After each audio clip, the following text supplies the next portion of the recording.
जय हिंद दोस्तों, वंदे मातरम।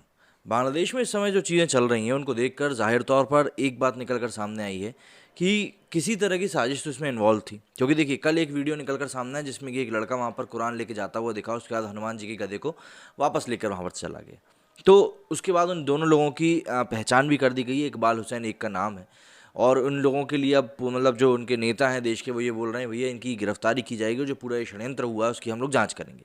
लेकिन ये बात भी दूसरे हाथ पर हमको माननी पड़ेगी कि 22 जिलों में पूरी पुलिस की तैनाती के बाद भी पुलिस हिंसा हुई है, और वहाँ पर रह रहे लोकल लोगों ने इस बात के आरोप लगाए हैं कि हिंसा होती रही पुलिस के सामने, उसके बाद भी पुलिस ने किसी भी प्रकार का कोई ठोस कदम नहीं उठाया। अब ऑब्वियस सी बात है, ये जो चीज़ें हैं ये आपको देखना पड़ेंगी कि यार मतलब हम जो चीज़ करना चाह रहे हैं वो किस तरीके से हो रही हैं या किस तरीके से नहीं हो रही हैं। क्योंकि अगर इसमें पूरा पुलिस और प्रशासन दोनों ही इन्वॉल्व हैं और दोनों को ही मिलके काम करना चाहिए था, तो कहीं ना कहीं वो चीज़ हो नहीं पाई और उस चीज़ को लेकर ये लोग फेल हो गए। और जब अब सीसीटीवी फुटेज सामने आ गया है, उसके बाद तो मतलब कहने के लिए, बताने के लिए ज़्यादा कुछ रह नहीं गया। हालांकि वहाँ के मीडिया हाउसेस ने इस बारे में भी ये कहा था कि पुलिस जो है वो नाम नहीं बताना चाह रही है आरोपी का। ऐसे में हम लोग अब बांग्लादेश के ही 4 बड़े न्यूज़पेपर्स की बात करने वाले हैं। उन 4 बड़े न्यूज़पेपर्स में क्या कुछ लिखा है इनके बारे में, और क्यों अब ये बात निकल कर सामने आ रही है कि भाई बांग्लादेश में अब गलत तरीके से सरकार चलाई जा रही है।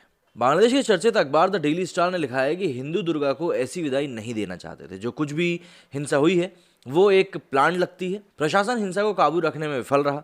पहले भी इस तरह की घटनाएं यहाँ हुई हैं, हिंदुओं पर हमले हुए हैं और अब भी जारी हैं। हर बार विपक्ष सरकार पर आरोप लगाता है और सरकार विपक्ष को जिम्मेदार ठहराती है। लेकिन सच यही है कि दोनों धार्मिक कार्ड खेल रहे हैं। यहाँ की बहुसंख्यक आबादी को खुश रखने के लिए तुष्टीकरण की नीति अपनाई जा रही है। अखबार ने आगे लिखा कि ये सरकार खुद को माइनॉरिटी फ्रेंडली के रूप में पेश करती है, लेकिन 2001 चुनाव के बाद हुई हिंसा, जिसमें सैकड़ों लोग मारे गए, महिलाओं के साथ रेप की घटनाएं हुई, घरों में तोड़फोड़ हुई और लूटपाट हुई, उन पीड़ित परिवारों को अभी भी न्याय नहीं मिला है। आखिर सरकार ऐसे लोगों के खिलाफ एक्शन क्यों नहीं ले रही? क्या रिलीजियस आइडेंटिटी के सामने पार्टी की कोई आइडेंटिटी नहीं बची है? ये एक बड़ा सवाल है। अगर पहले की हिंसा में शामिल लोगों के खिलाफ कड़ा एक्शन लिया गया होता तो शायद इस बार हिंसा नहीं होती। इस बार दिखावे के लिए कुछ गिरफ्तारियां होती हैं और बाद में हिंसा भड़काने वालों को छोड़ दिया जाता है। यहाँ तक कि इस साल मार्च में हुए दंगों में जो अपराधी पकड़े गए थे वे बेल पर जेल से बाहर हैं। इस अखबार ने कुरान के अपमान के दावे को भी मनगढ़ंत करार दिया है। इसके आगे ढाका ट्रिब्यूनल इस हिंसा को लेकर लिखता है कि हमने पिछले हफ्ते दुर्गा पूजा की सुरक्षा की चाक चौबंद को लेकर एक एडिटोरियल लिखा था।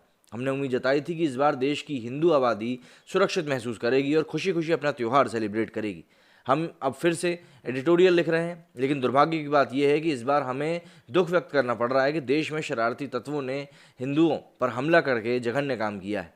जिस तरह से नफरत के चलते माइनॉरिटी कम्युनिटी को टारगेट किया गया, उससे हमारे देश कमज़ोर साबित हुआ है। अखबार लिखता है कि हम विकास कर रहे हैं, डेवलपिंग कंट्रीज़ के लिए एक मॉडल भी हो सकता है, लेकिन जब तक देश के प्रत्येक व्यक्ति को उसकी पहचान और बैकग्राउंड से परे सुरक्षा नहीं मिलेगी, सही मायनों में विकास नहीं कहलाएगा। भले ही हमारी बुनियाद सेक्युलर है, लेकिन अभी के हालात देखकर तो ये बिल्कुल भी नहीं लगता। और अब बांग्लादेश में अल्पसंख्यकों के लिए कोई जगह है या नहीं, इसके ऊपर भी लगातार सवाल खड़ा हो रहा है। सालों से इस तरह की घटनाएं हो रही हैं, कारण जो भी हो, लेकिन हर बार देश की माइनॉरिटी कम्युनिटी को भुगतना पड़ता है। हमले में शामिल लोगों की पहचान करना और उन्हें गिरफ्तार करना ही काफ़ी नहीं है, सरकार को इसको लेकर सख्त कदम उठाने होंगे। बांग्लादेश के एक प्रमुख अखबार न्यू एज ने सरकार के एक्शन को लेकर सवाल उठाया है। अखबार ने लिखा है कि इस हिंसा के बाद जिस तरह से लोगों की गिरफ्तारियां हो रही हैं, लोगों के खिलाफ मुकदमे दर्ज किए जा रहे हैं, उससे बहुत कुछ हाथ नहीं लगने वाला है। पहले भी इस तरह के एक्शन लिए गए हैं, लेकिन बमुश्किल कुछ ही कारगर परिणाम निकले हैं। इस तरह के एक्शन से लोगों के बीच नफरत बढ़ सकती है। अखबार ने आगे लिखा कि जिन निर्दोष लोगों की गिरफ्तारियां हुई हैं वो पुलिस प्रताड़ना का शिकार हो सकते हैं। इससे उनके मन में हिंदू समुदाय के प्रति भी नफरत का भाव पैदा हो सकता है। अंग्रेजी अखबार द डेली ऑब्जर्वर ने सेव कम्युनल हार्मनी नाम से इस हिंसा को लेकर एडिटोरियल लिखा है। अखबार लिखता है कि सांप्रदायिक तनाव एक वैश्विक मुद्दा है।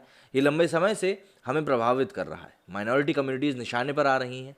अभी तो हालात ऐसे हैं जैसे कि माइनॉरिटी कम्युनिटी का जन्म ही समाज में समानता झेलने के लिए हुआ है। धार्मिक और नस्लीय संघर्ष दुनिया में तेज़ी से फैल रहा है। कमज़ोर देशों में इसे आसानी से देखा जा सकता है। कई बार हाशिए पर मौजूद समुदायों को इंसाफ नहीं मिल पाता। साल 1947 में भारत का बंटवारा हुआ तो हिंदू और सिख एक तरफ हो गए और मुसलमान दूसरी तरफ।